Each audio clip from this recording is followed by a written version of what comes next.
गया? आप पूछोगे नहीं क्या गया? अब लगता है कि अमेरिका और यूएसएसआर, ये जो दो सुपर बॉडीज है ना, सुपर पावर है, अब लग रहा है कि कोल्ड वॉर में ये जितने भी प्रॉक्सी वॉर में इंगेज हो जाए, लेकिन अब लग रहा है कि ये डायरेक्ट कन्फ्रंट होने वाली है और अब तीसरा वर्ल्ड वॉर हो ही जाएगा। ऐसा सिचुएशन भी क्रिएट हुआ था। आपको पता है क्या? यदि नहीं पता है तो मेरे साथ बने रहिए, मैं आपको बताने वाली हूँ कि कैसे हुआ था ये। एक ऐसा टाइम आता है जब कोल्ड वॉर एकदम पीक पर होता है।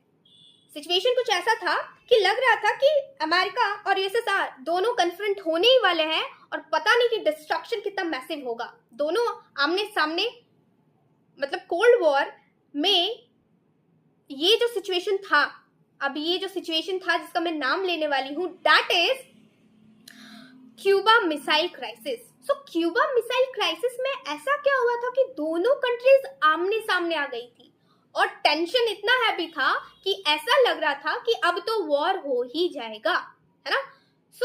क्या हुआ था कि क्यूबा एक छोटा सा देश है, आइलैंड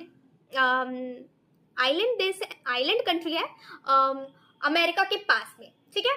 बट ये अमेरिका के पास में छोटा सा आइलैंड कंट्री तो है, बट ये सपोर्ट करता है यहाँ के जो किंग या जो लीडर हैं, federal Castro. Federal Castro support करते हैं कम्युनिज्म आइडिया को।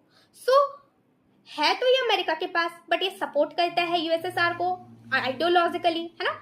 तो क्या होता है कि यूएसएसआर अपने कुछ समुद्री जहाजों को लेकर, तोपों को लेकर अमेरिका के पास आ जाती है और क्यूबा जस्ट अमेरिका के पास ही है। तो जितनी भी मिसाइल्स का जो मूव होता है वो जस्ट अमेरिका के, और यूएसएसआर ने क्यूबा में वो सारे मिसाइल्स तैनात कर देता है।